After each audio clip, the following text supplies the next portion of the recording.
세상의 변화는 갑자기 오지 않습니다. 매년 연 단위로 뭔가 리셋되는 게 아닙니다. 이어지는 흐름이에요. 그래서 우리는 좀 더 앞에 있는 걸 보고 움직여야 되는 거고, 여러분 옆 사람까지 트렌드를 소비할 정도면 다 아는 거예요. 그땐 늦어요. 여러분이 잘 모르지만 저 앞장서 있는 사람들이 뭔가를 움직인다, 이럴 때가 비즈니스의 기회도 많고요. 이럴 때 움직여야 되는 거죠. 안녕하세요. 트렌드 분석가 김용섭입니다. 주로 시장의 변화, 산업과 사회의 변화를 관찰하고 그 관찰한 속에서 기회가 어떤 게 나올지 해석하는 게 제 일입니다. 제가 전개하는 트렌드 분석 시리즈가 지금 14년째 됐습니다. 14년간 한국인들 뭐 먹고 사는지 의식주를 기반으로 소비와 라이프스타일을 해석하고 있는데요. 라이프스타일에 대한 답을 통해서 우리는 다양한 기회들을 모색할 수 있을 겁니다. 2026년에 대한 책으로는 라이프 트렌드 2026 인간 증명 앤 그리고 경험 사치입니다. 보통 트렌드라고 하면 소비만 먼저 생각해요. 요즘 뭐 어디가 뜨는지, 누가 뭘 좋아하는지 정도만. 이런 걸 해석하기 위해서는 경제 구조도 알아야 되겠죠. 경제와 소비가 무관하지 않죠.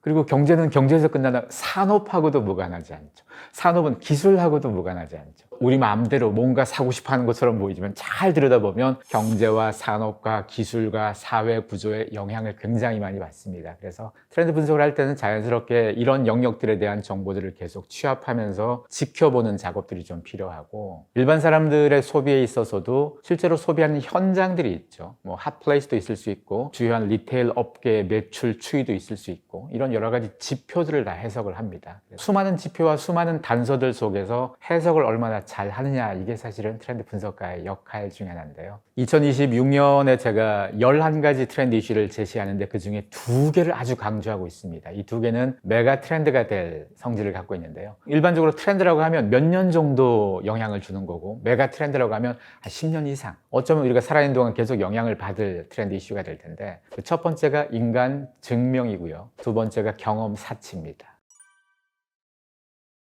우리가 살면서 본인이 사람인지를 증명해야 될 상황이 있었을까요? 과거에는 없었을 겁니다. 근데 이제는 내가 글을 쓰건 영상을 만들건 사진을 찍건 사람이 진짜 한 거 맞아? AI가 한 거 아니야? 이 질문을 자꾸 받게 돼요. 인류가 처음 직면하는 질문입니다. 당신 사람 맞아? 사람이 맞다면 사람 맞은 걸 증명해봐. 이제까지 이런 적이 없었잖아요. 실제로 온라인에서 발생하는 트래픽 중에 사람이 만든 트래픽보다 봇이 만든 트래픽이 지금 많습니다. 이게 추월한 건데, 그러면 내년, 내후년 지나면 점점 격차가 벌어져서 우리가 보는 온라인 콘텐츠 중에 봇이 만든 걸 더 많이 볼 수도 있겠죠. 거기다가 SNS에서 여러분이 친구라고 여기는 여러분의 팔로워 중에 한 15%에서 20%는 사람이 아닐 겁니다. 근데 지금도 이런데 시간이 지나면 지날수록 사람 아닌 애들이 훨씬 더 많아지겠죠. 점점 AI는 진화하고 있어서 여러분들이 하던 역할들을 뛰어넘을 때가 올 겁니다. 사람은 그동안 누군가가 일을 굉장히 잘하면 뭐라고 그러냐, 기계 같다 그랬어요.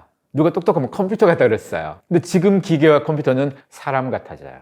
그럼 이런 시대에 진짜 사람은 뭘 해야 될까요? 기계 같아서는 안 되겠죠. 컴퓨터 같아서는 안 되잖아요. 기계가 못하는 인간다움의 역할들이 좀 필요하지 않겠습니까? 그래서 지금 시대는 인간다움을 증명해야 되는 시대가 온 겁니다. 여러분들 월드 아이디 들어본 적 있죠? 월드 코인. 기본소득이라는 말로 이 코인을 받아들인 사람도 있을 겁니다. 안구 인증만 하면 나에게 뭔가 계속 준다. 쟤들 되게 좋은 애들이구나. 왜 할까요, 걔들이? 그들은 인간으로 확실히 증명된 아이디를 확보하는 거예요. 그럼 온라인에 수많은 아이디들 중에서 인간 아닌 게 너무 많아지다 보니까 기업이 마케팅을 할 때도 인간 아닌 것이라고 돈 쓸 수 없잖아요. 진짜 인간에만 쓰려면 인간으로 확보된 아이디가 필요한 건 거고, 이거는 인간 증명 플랫폼 비즈니스가 되는 건 거예요. 앞으로 여러분이 아는 대부분의 빅테크에서 이런 사업들 많이 할 거고요. 이미 월드 아이디 같은 경우는 2025년에 비자하고도 제휴를 맺어서 신용카드도 만들어둔 게 있고, 틴더라는 데이팅 앱 하도 제휴를 맺어서 일본 틴더에서는 그 회원 중에서 이 사람이 인간 증명이 된 회원인지 아닌지도 구분할 수 있어요.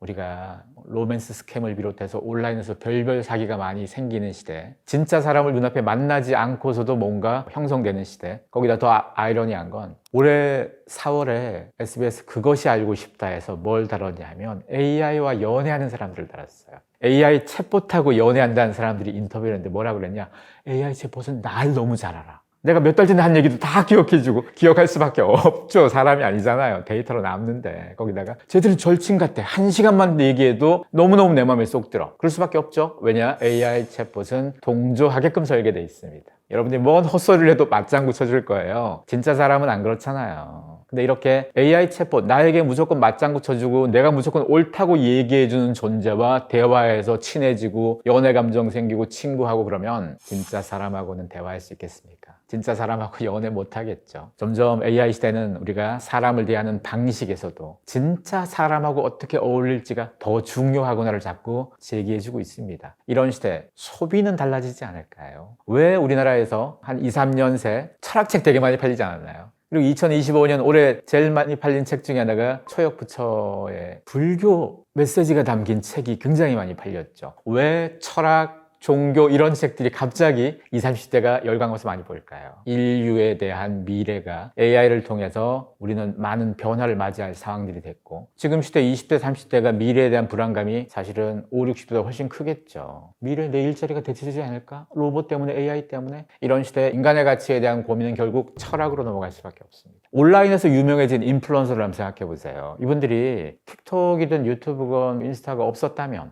그냥 존재감 없는 사람이었을 수 있잖아요. 이런 사람들이 유명해졌어요. 유명해지고 돈도 많고 다른 사람도 몇백만 돼요. 이런 사람들이 자기 계정에서 어떤 포스팅을 주로 올릴까요? 인스타에서. 주로 올리는 건 자기가 오프라인에서 아날로그로 놀았던 얘기 올려요. 어디 여행 갔다, 어디 맛있는 거 먹으러 갔다, 친구랑 놀았다 이런 거 올리는 거지 기계에 올리거나 자기가 어떤 성과 이런 걸 올리지 않아요. 즉 디지털이 보편화된 세상, 디지털 중심으로 돌아가는 세상처럼 보여도 진짜 귀하고 비싼 가치는 다 오프라인과 아날로그에 있습니다. 요즘 가난한 사람들은 OTT 열심히 하고 인터넷에 주로 놀아요. 게임도 하고. 근데 부자일수록 진짜 세상에서 더 많이 놀잖아요. 결국은 인간 증명이 대두가 될수록 우리는 진짜 세상에서 인간적인 욕망들이 자꾸 커질 거고 그러면 인간적인 욕망에 부합하는 소비 더 많아지겠죠. 왜 사람들이 서울국제도서전도 많이 가고 불교 박람회도 많이 가고 요즘 야구 직관도 많이 가죠. 이런 거에 많이 가는 사람들의 공통점 20, 30대 여성들이 많습니다. 이분들이 20, 30대 남성과 달리 경험치를 쌓는 데 굉장히 투자를 많이 하세요. 이런 경험치가 쌓이면 인간만이 가지는 고유한 어떤 성질들을 만들어내겠죠. 이런 소비를 먼저 잘 하시는 분들이 그분들이 될 거고 시간이 지나면 그분들과 그렇게 하지 않은 분들과는 격차는 더 벌어져서 어울리기가 점점 어렵겠죠. 그래서 인간증명 시대 경험을 어떻게 잘 쌓느냐에 따라서 앞으로 사람과의 관계를 만들어낼 수 있는 사람과 그렇지 못한 사람이 구분될 수도 있고 또 인간증명 시대가 점점 대두되는 것은 그와 연관되는 욕망이 점점 커질 거기 때문에 우리는 아날로그와 오프라인의 비즈니스 기회를 주목해야 됩니다.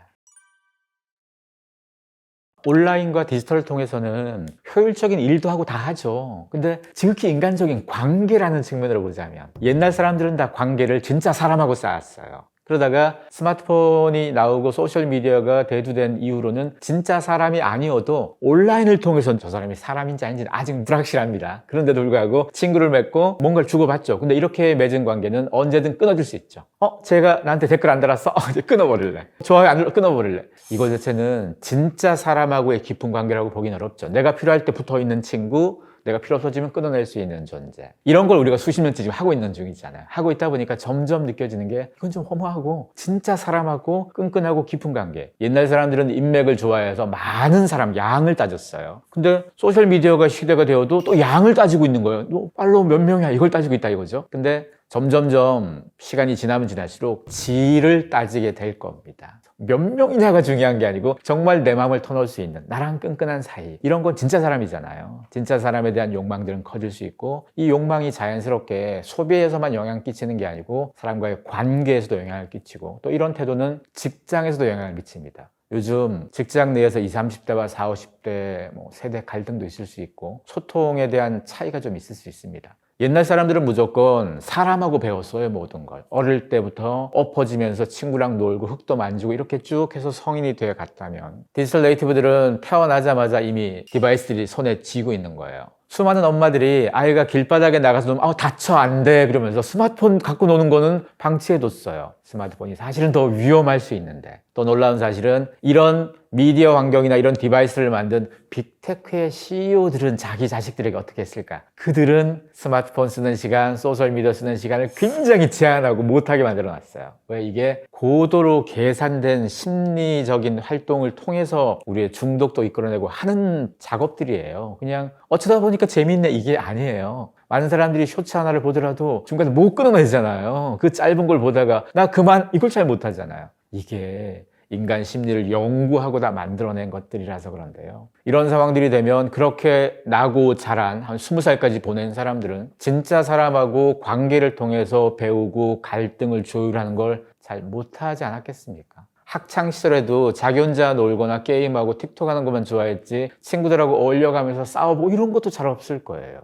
이 사람들이 직장에 들어왔다고 생각해 보세요. 조직에서 혼자 일하는 게 아니잖아요. 어울려서 일해야 되는데 어울려서 일할 때 커뮤니케이션의 방식의 차이가 좀 있는 겁니다. 이런 거는 좁혀지기가 쉽지 않겠죠. 그럼 나중에 20대는 20대끼리만 일하거나 그럴 수도 없잖아요. 앞 세대가 쌓아놓은 성과와 노하우는 다음 세대가 이어받아서 배워줘야지 성과를 더 내는데 그게 좀 단절이 됐다? 그러면 더 많은 성과를 내거나 성장하기 어렵습니다. 이런 차원에서 20대, 30대 초반엔 디지털 네이티브로만 살아왔다면 이제는 인간에 대한 가치, 사람과의 관계에 대해서 새롭게 눈을 뜰 필요가 있고 다행스러운 건 지금 20대, 30대 중에서 오프라인에서 벌어진 아날로그 경험에 대한 관심이 굉장히 높아진 사람들이 많이 생겨서 이런 부분들이 어떻게 좀 해소될 거냐 지켜볼 일이긴 합니다.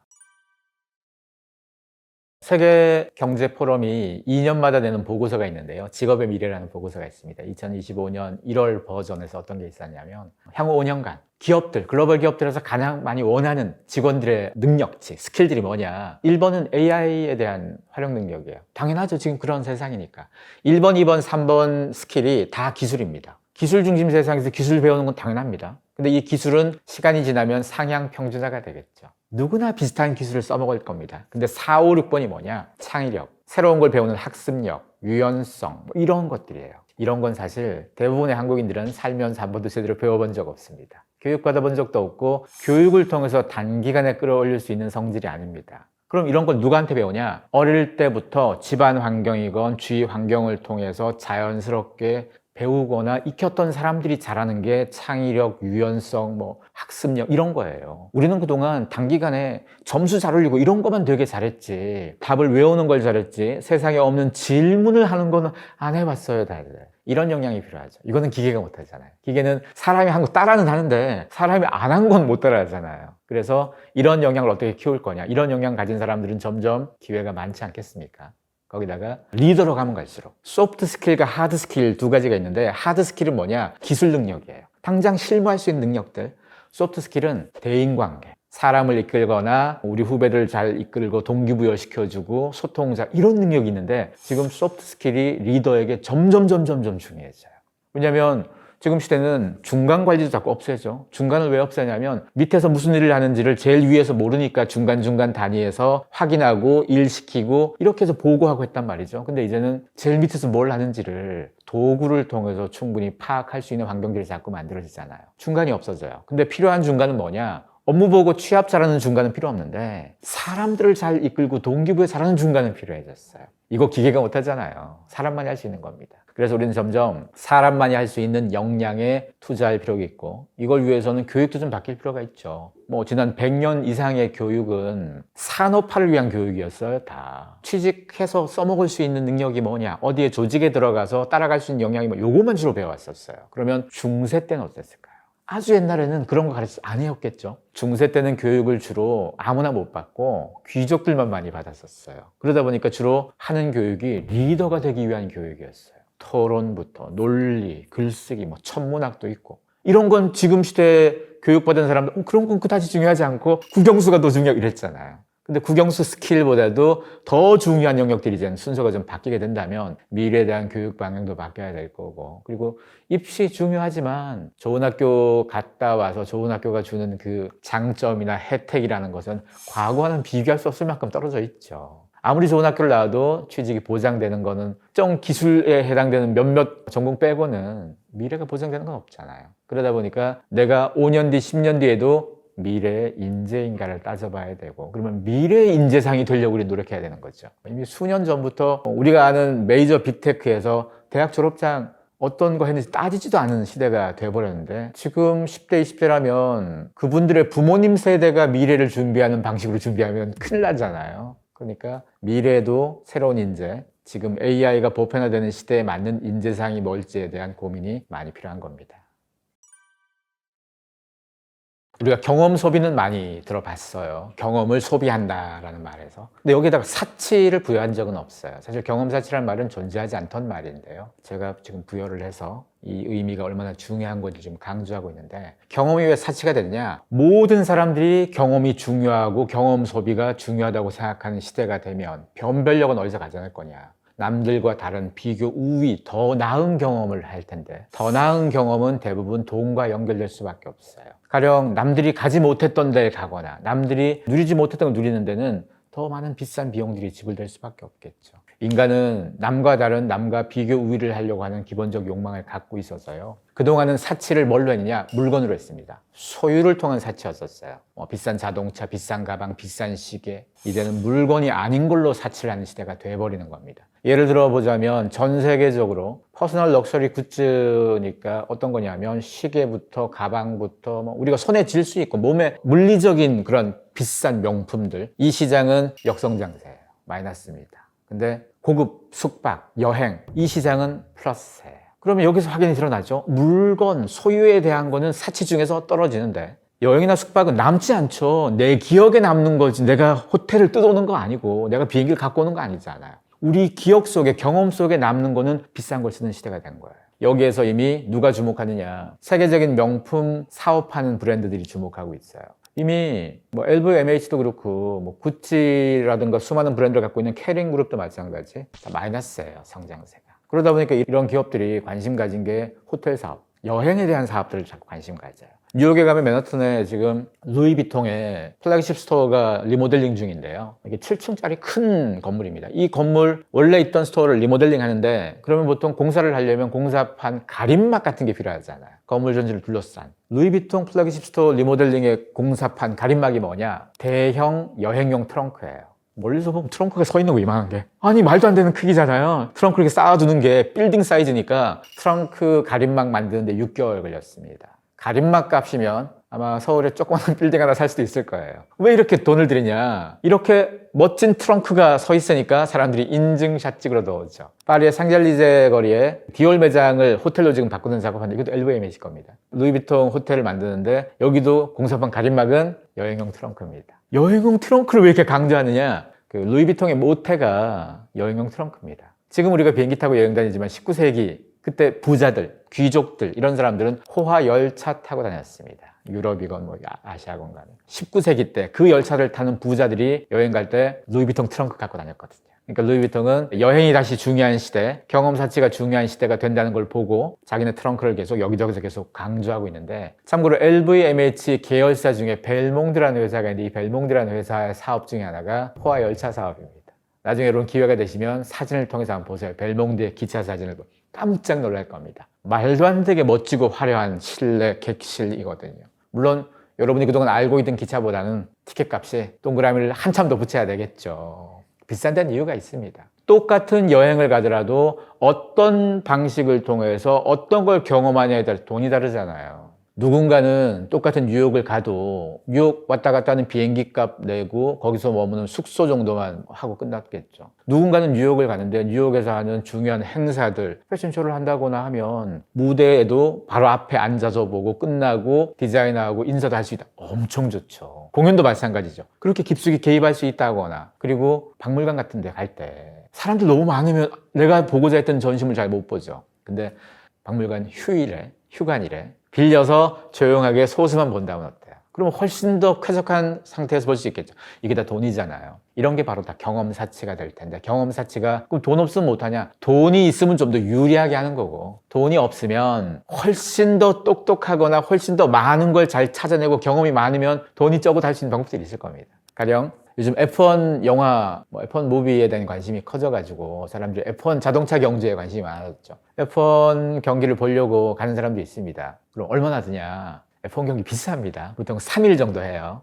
본 게임 뛰기 전에 퀄리파잉도 하고 그 전에 연습 게임도 하고 3일을 뛰는데, 이틀치 티켓 제일 싼 거 한 100만 원쯤 합니다. 제일 싸다는 얘기는 고정석이 없고요. 저 구석대기라는 얘기예요. 막 뛰어가야 되는 이런 자리입니다. 3일 하는데 이틀치밖에 없으니까 덜 보겠죠. 좀 아쉽겠죠. 그러면 충분히 다 볼 수 있는 자리, 제일 앞에 제일 좋은 자리에서 보고 고정석도 있고 3일 다 보고 거기다가 3일 기간 동안 경주만 하는 게 아니고요. 공연도 있고요. 10월 초에 있었던 싱가포르 대회 때는 GD가 공연도 했고요. 행사가 많아요. 경기 외에 나머지 볼 게 많습니다. 이거 다 보고 밥도 주는 거 있어요. 티켓에 따라서 3일치 다 하고 뭐 이것저것 먹을 것도 다 먹고 1,000만 원짜리 티켓이 있어요.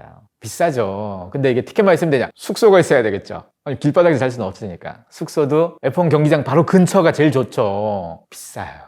평소에도 한 100만 원씩 하는 호텔들이 그때 되면 300씩 합니다. 3일 자려고 그러면 돈 천 들어갑니다. 못 자죠.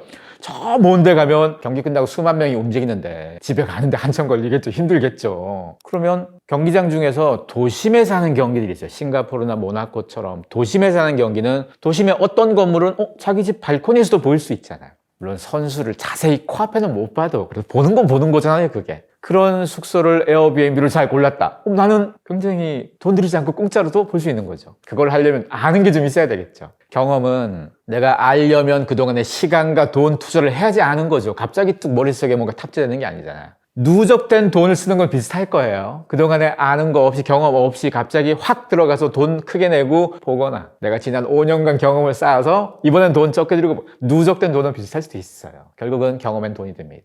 누가 더 좋은 경험을 가지냐가 경험사치에선 중요한 비교 우위가 돼서 지금 시대 사람들은 점점 그 자랑할 겁니다. 과거에 비싼 자동차 휠에다가 시계에 손 이렇게 얹고 찍는 사진 있었죠. 그거 10년 전이잖아요. 요즘 그런 거 완전 촌스럽잖아요. 지금은 누구도 그렇게 하지 않아요. 지금은 오히려 고급 숙박지, 아만 리조트 같은데. 아만 비싸거든요. 말도 안 되게 비싸요, 아만. 근데 지금은 유명한 연예인도 제니도 아만 갔다가 인증샷 남긴 것도 있고. 그래서 아만을 갔다 온 걸 인증한다? 이제 한국 사람들도 포시즌 같은 프랜차이즈 호텔, 포시즌이 비싸봤자 그래도 프랜차이즈잖아요. 얘들보다 훨씬 더 위급, 아만보다 비싼 데도 사실 많이 있습니다. 그런 걸 알아간다는 건 뭐겠어요? 그냥 돈만 비싼 게 아니죠. 누릴 수 있는 경험 자체가 좀 다른 거잖아요. 누리는 거에 있어서 가장 중요한 게 문화를 누리는 건데 어떤 호텔이 침대 좋고 아침밥 맛있어 이게 전부라면 어떤 호텔은 사실은 이 호텔은 16세기에 식민시대에 있던 요새에 있는 공간 하나를 호텔로 만들었어. 이건 느낌이 다르잖아요. 역사도 다르고 거기서 다뤄지는 물건도 다르고 차 한잔 마시는데도 거기 쓰는 티스푼 이건 150년 된 거 다르잖아요. 이런 가치, 이런 걸 통해서 여러 가지 스토리도 배우고 역사도 배우고 이렇게 쌓여가는 게 문화잖아요. 이걸 배우는데 돈을 내는 거잖아요. 점점 경험 사치는 중요하게 대두될 겁니다. 우선 두 가지 이유가 크게 있는데요. 첫 번째는 이미 우리가 소유를 너무 많이 했어요. 물건은 갖고 있으면 끝이에요. 이게 10년 된 벤츠인지 오늘 뽑은 벤츠인지 벤츠 로고는 똑같고요. 얼핏 보면 비슷해 보여요. 가방도 마찬가지, 시계도 마찬가지죠. 이미 많은 사람들이 누적해서 많이 갖고 있어요. 특히나 한국은 웬만한 서민 집에 가도 명품 가방은 다 있고요. 진짜인지 가짜인지 모르겠지만 롤렉스 시계도 다 있는 것 같아요. 다들 진짜를 못 가지만 짝퉁 가짜를 가졌고 얼핏 보면 다 가진 것 같아요. 물건은 이게 단점입니다. 쌓이다 보니까 이걸 충분히 더 가져야 될 이유는 덜 생기거든요. 그러다 보니까 어느 정도 소유에 대한 것들이 많이 쌓여졌다. 이게 첫 번째 이유고, 두 번째 이유는 SNS를 통해서 우리가 자신을 드러내는 시대에 살고 있다는 것도 큰 이유입니다. 드러내는 시대인데 물건 드러내는 건 이미 끝났다는 거예요. 그럼 경험치 중에서 가장 대두되는 건 먼저 여행일 거고, 여행에 대한 부분들을 지금 굉장히 적극적으로 밀고 있어요, 사람들이. 경험 사치에서 아마 수년간 엄청 보편적으로 넓어졌다? 그러면 이제 그 다음 단계의 경험 사치를 찾겠지만 아직은 여행 중심 경험 사치가 가장 대두가 될 거고, 이게 좀 오래 갈 겁니다. 이런 차원에서 한국에서 흥미롭게도 백화점 한 군데에서 여행업을 시작했습니다. 신세계 백화점이 여행업을 시작한 건데요. 우리나라의 여행사가 2만 개가 넘어요. 종합여행사는 9천 개가 넘습니다. 이렇게 치열한 시장에 걔들이 왜 들어왔을까요? 잘 모르는 사람들은 대기업이 또 작은 시장에 들어와서 이런 사람도 있겠지만, 제가 봤을 땐 신세계 백화점의 여행업은 잘 될 거예요. 그게 왜 잘 될 거냐? 보편적인 여행사에서 파는 상품이 아니거든요. 비싼 걸 팝니다, 거기는. 해외여행으로 치자면 가령 F1 좋아하는 사람들에게 F1 경기장을 데려간다. 집에서부터 출발해서 공항까지 가는 의전부터 시작해서 비행기도 좀 비싼 비행기를 탈 거고, 좌석을 내려서 덜 기다리게 해줄 거고, 가서도 좀 좋은 숙소 묵을 거고, 그리고 제일 좋은 자리에 앉아서 보게 할 거고, 이런 걸 다 연결시켜가지고 몇 천만 원대예요, 1인당. 어떤 프로그램에서는 유명 건축가와 함께 건축 투어 가는 거 있어요, 해외에. 건축물 좋아하는 사람들이 건축 투어를 가도 이거 어떤 건축이야, 누가 만들었어?까지 책 보고는 알 수 있어도, 진짜 건축가가 사실은 이게 어떤 디테일이 뭐가 중요하고 누구한테 영향받은 거, 이걸 얘기했을 땐 다르잖아요. 이것도 몇 천만짜리 상품이 있습니다. 보통 해외여행 상품이 2천, 3천짜리 상품이 많아요. 싸지 않죠. 한 명이 그런 거니까 두 명이 같이 가려면 더 큰 돈이 들 거고. 국내 여행 상품도 있는데 국내 여행 상품 한 3일, 4일 갔다 와도 한 500 가까이 돼요. 비싸죠. 근데 그냥 우리가 갔을 때나 국내 여행사들이 연결시키지 못했던 것들 연결시켜서 경험을 누리게 해줍니다. 거기다가 VIP들이 백화점에서 굉장히 중요한데요. 신세계 백화점 같은 경우 2020년에 전체 백화점 매출 중에서 VIP 매출 차지하는 비중이 31%였어요. 근데 2024년에는 45%까지 올라갑니다. 아마 2025년 끝나고 정산해보면 거의 50에 육박하겠죠. 다른 백화점도 비슷합니다. 전체 백화점 매출에서 VIP가 한 절반 가까이 사줍니다. 실제 숫자는 극소수인데 그러면 이 사람들이 훨씬 중요한 고객이겠죠. 백화점은 과거에는 물건 많은 곳이 백화점이었다면, 물건 많이 파는 리테일업이 백화점이었다면, 앞으로의 백화점의 포지션은 VIP 마케팅 잘하는 서비스가 백화점이에요. 그러면 비싼 여행 왜 필요한 건가 하면요, VIP들은 내년에도 계속 VIP가 되고 싶죠. 그러려면 VIP 포인트가 계속 쌓여야 될 텐데 계속 가방만 사러 갈 수는 없잖아요. 가방만 1억씩 살 수도 없고. 근데 여행 포인트를 산정에 포함시켜 줍니다. 그러면 가령 커플이다. 커플이 해외여행 2번만 갔다 와도 한 1억 가까이 되잖아. 그럼 금방 포인트 쌓게 좋겠죠. 사실 이런 얘기를 들으면 보시는 분들에 따라서 그들만의 세상 좀 속상하고 배도 좀 아플 수 있겠지만, 이런 거에 사실 신경 쓰면 안 되는 게요, 소비라는 것은 모든 사람들이 똑같은 걸 소비하면 안 되잖아요. 돈 훨씬 많이 가진 사람들은 더 많이 소비할 방법을 찾아주는 게 맞고요. 그리고 경험에서 여행에서 제일 비싼 꼭지점을 찍어주는 게 굉장히 중요합니다. 제일 비싼 게 나와야지 그 다음 비싼 거, 그 다음 저변이 확대돼요. 근데 우리는 그동안 그렇지 않았잖아요. 그러다 보니까 적당한 거와 싼 거만 존재했었잖아요. 싼 여행을 가다 보니까 단체로 우르르 몰려가면서 일주일 가는데 5개국 가버리면 어디 제대로 경험도 못하고, 그러다 보니까 남는 건 사진밖에 없어, 이런 얘기하죠. 왜 사진밖에 안 남겠어요? 경험을 안 하니까 그런 건 거고. 그렇게 찍은 사진 누가 봅니까? 아무도 안 봐요. 여행에서 아무것도 안 남아요, 기억이. 이런 식의 여행을 앞으로는 좀 덜 해야 되겠죠. 그렇게 5일간 몇 개국도 이거 할 거면 그냥 유튜브로 영상 보는 게 100번 나을 수도 있고요. 진짜 갈 거면 한 군데 가더라도 그 속에서 그 지역의 문화부터 그 지역의 먹거리부터 경험을 통해서 내가 하나씩 내 몸에 쌓아가는 거잖아요. 이런 여행의 방식으로 바뀌어가는데 아마 이런 경험 사치들이 영향을 줄 겁니다. 우리가 보통 패션을 얘기를 하면 패션 브랜드들이 패션만 영원히 하는 게 아니에요. 패션 브랜드들 중에서 F&B 하는데 되게 많아졌죠. 이제는 앞으로 호텔이라든가 여행 쪽으로도 많이 넘어올 거고, 점점 사치의 중심, 사람들의 욕망의 중심이 여행이건 경험 쪽으로 온다는 얘기는 그와 관련된 비즈니스가 많아진다는 얘기고, 수많은 기업들이 마케팅을 할 때도, 마케팅 메시지에서도 아니면 광고 이미지에서도 누군가가 굉장히 멋지다 이걸 보여주기 위해서, 기업들은 그 상품, 특정 상품의 멋진 걸 보여주기 위해서 배경에 뭔가 부유함이 들어가는 이미지들의 도구들을 자꾸 놓았잖아요. 근데 이제 광고의 메시지의 방향도 바뀔 필요가 있죠. 누군가가 옆에 좋은 자동차 옆에 우리 물건 갖다, 이거보다도 경험을 충분히 잘 쌓은 사람들이 가지는 공간들이 어떤 건지, 그런 사람들의 요즘의 라이프스타일이 어떤 건지, 이런 걸 녹여내서 자꾸 만들려고 애를 쓰지 않겠습니까? 어떤 것이 지금 시대의 중요한 욕망이고 비싼 경험이고를 모를 때는 물건 갖고만 어필하면 됐었어요. 근데 지금의 10대, 20대, 30대가 점점점 눈치채고 있다 보니까 이 눈치에 따라서 기업들도 좀 방향이 바뀌어야 되고, 여기서 가장 중요한 대목이 뭔가 하면 올드머니의 라이프스타일입니다.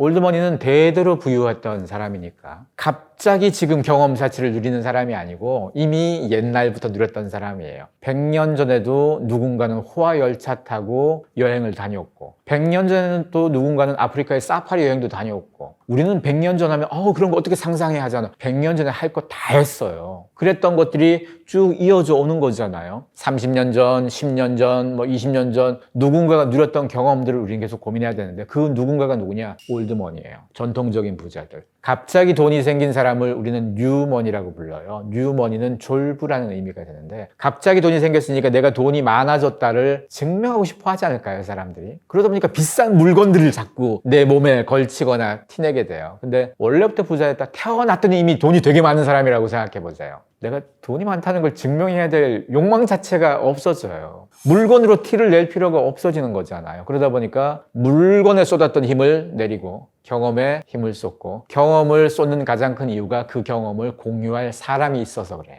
공유할 사람이 없이 나 혼자 벽 보고 이러면 경험 쌓아도 소용이 없는데, 진짜 사람하고 공유를 한다면 가짜 경험들은 티가 나요. 가짜 물건들은 아주 자세히 보지 않으면 얼핏 보면 티 안 나잖아요. 근데 경험은 거기 안 갔다 왔는데 갔다 와도 할 수도 없고, 갔다 와도 사진만 얼추 찍은 사람하고 거기서 뭔가를 누린 사람은 다르잖아요. 그래서 점점점 변별력이 그렇게 될 겁니다. 진짜 경험을 충분히 잘 누린 사람들이 지금 시대에 여유 있게 잘 사는 사람이라는 포지션이 될 겁니다. 우선 사회가 양극화되는 건 성장을 하면 성장에 따라서 모든 사람들이 똑같이 성장의 속도를 따라가는 건 아니잖아요. 격차가 많이 생기는데 격차에 따라서 소비도 마찬가지 양극점 소비가 됩니다. 명품 중에서도요, 에르메스는 괜찮아요. 프라다, 구찌는 조금 타격이 좀 있어요. 옛날엔 10년 전에 메스티지라는 말이 한창 유행했었어요. 메스, 대중적인 프레스티지. 대중이 누릴 수 있는 명품이니까 아주 비싸진 않지만 그래도 준 명품 정도다라고 해서 몇 개 브랜드가 떠올랐었어요. 아주 비싸지 않았던. 지금은 메스티지라는 말 자체가 지워져 버렸죠. 오히려 지금은 옛날에 명품에 해당되었던 뭐 구찌 이런 애들이 어중간한 포지션이 될 수도 있어요. 아주 비싼 거 빼곤 아예 에코백 사버릴래가 되니까 그 중간층들이 다 지워지는 거죠. 이런 양극점 소비는 패션에서 드러나서 무신사 스탠다드 옷을 좋아하거나 다이소를 선택한다거나 화장품에서도 이런 걸 통해서 가장 밑에 있는 싼 소비를 많이 하게 되면 그렇게 남은 차액을 어디다 쓸까요? 저축을 할까요? 안 그러잖아요. 다른 쪽에 좀 더 하이엔드 소비를 하려고 애를 쓰겠죠. 이렇게 해서 양극이 되는 거니까 어중간한 포지션은 사실 어렵죠. 소비에서의 실용이 뭔가 하면요, 무조건 아끼는 게 다 실용일까요? 실용의 관점을 다시 생각해야 돼요. 절약이 실용이다? 이거는 너무 올드한 접근이고요. 실용은 내가 필요한 걸 사는 게 실용이죠. 그러면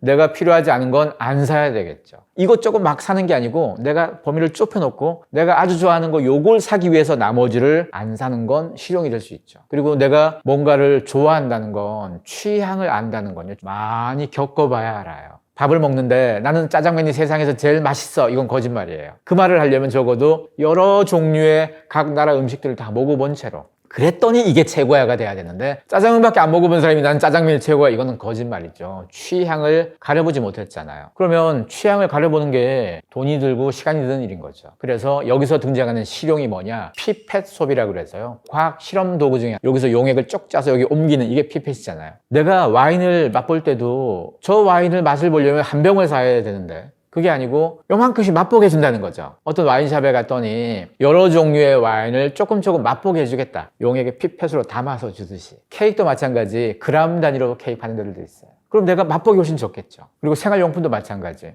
뭐 샴푸 이런 것도 패키지에 든 걸 파는 게 아니고 큰 통에 담겨서 쭉 짜서 그람 단위로 갖고 가는 데들도 있어요. 이게 다른 관점으로 보자면 친환경 소비도 되겠죠. 그리고 다른 관점으로 보자면 1인 가구에 맞는 소비도 되겠죠. 다른 관점으로 보자면 바로 실용 소비, 나에게 가장 잘 맞는 걸 찾아가는 과정이 되는 거니까. 지금 시대가 실용주의의 시대입니다. 전 세계적으로 지금 국제정치, 국제경제도 마찬가지고요. 각국이 다 자국에 대한 이익을 굉장히 강조하기 위해서 혈안이잖아요. 이게 다 가장 실용적인 스탠드를 지금 취하고 있는 중이기 때문에, 그러면 지금 시대가 실용적 소비를 하는 실용 세대가 많아졌고, 이 실용 세대가 직업관, 가치관도 달라졌고, 이런 시대의 정치와 국제 상황도 실용적 환경이 돼버린 거죠. 그러면 실용이라는 키워드는 우리에게 훨씬 더 많은 영향을 줄 수밖에 없습니다. 세상의 변화는 갑자기 오지 않습니다. 작년에 살았던 사람들이 올해도 살고 내년에도 삽니다. 매년 연 단위로 뭔가 리셋되는 게 아닙니다. 이어지는 흐름이에요. 대부분 트렌드를 분석할 때 현재 아주 미미한 상황이 앞으로 어떻게 좀 커질 거다, 이럴 때 보통 요 포인트를 잡아가지고 제시를 하게 되는데요. 우리가 지금 당장 여러분 주위를 둘러봐도 이런 트렌드 아직은 내 주위 사람들은 잘 모르던데, 하지만 시간이 지나서 점점 알아가는 사람, 점점 활용하는 사람들이 많아지겠죠. 그래서 우리는 좀 더 앞에 있는 걸 보고 움직여야 되는 거고요. 거기다가 여러분이 늘상 트렌드의 바로미터라고 생각하시면 안 돼요. 여러분이 주인공이 아닐 수도 있어요. 여러분 친구, 여러분 주위 사람들이 트렌드의 중심축이 아니라고 생각해야 됩니다. 여러분 옆 사람까지 트렌드를 소비할 정도면 다 아는 거예요. 그땐 늦어요. 여러분이 잘 모르지만 저 앞장서 있는 사람들이 뭔가를 움직인다, 한다, 이럴 때가 비즈니스의 기회도 많고요. 이럴 때 움직여야 되는 거죠. 누군가는 여전히 소유를 좋아해서 명품 막 사는 동안, 누군가는 명품 시장보다는 경험 시장이 더 커졌는데 명품 브랜드 중에서 호텔이나 이쪽에 관심 있는 저 회사 주식을 사야 되겠다, 이럴 수도 있잖아요. 누군가는 경험사치라는 키워드를 똑같이 바라보더라도 누군가는 행동이 다를 수 있습니다. 이런 행동에서 결국은 1년 뒤에 우리의 상황들에 가늠이 되겠죠. 그래서 우리는 늘상 현재보다 미래를 보면서 트렌드를 계속 지켜봐야 되고, 트렌드 정보, 수많은 정보가 있어요. 지금 하면 여러분들이 트렌드 책도 굉장히 많이 볼 거고, 적어도 시중에 나와 있는 여러분이 볼 수 있는 수많은 트렌드 책을 웬만하면 다 갖고 오세요. 펼치다 보면 중복되는 것도 있고, 거기다가 펼쳐서 같이 비교해서 보다 보면 얘는 아니야, 얘는 아니야, 걸러지겠죠. 그렇게 해서 남는 것들을 좀 더 집중해서 봐야 됩니다. 그 중에서도 수많은 트렌드를 다 외울 필요 없이 요거는 내 관심사에 맞아, 내 일에 맞아, 내 적성에 맞아, 그런 거 몇 개를 딱 뽑아가지고 내년 한 해 동안 그걸 붙잡고 변화를 계속 지켜보셔야 됩니다. 그래야지 기회가 여러분에게 더 가까이 다가올 겁니다.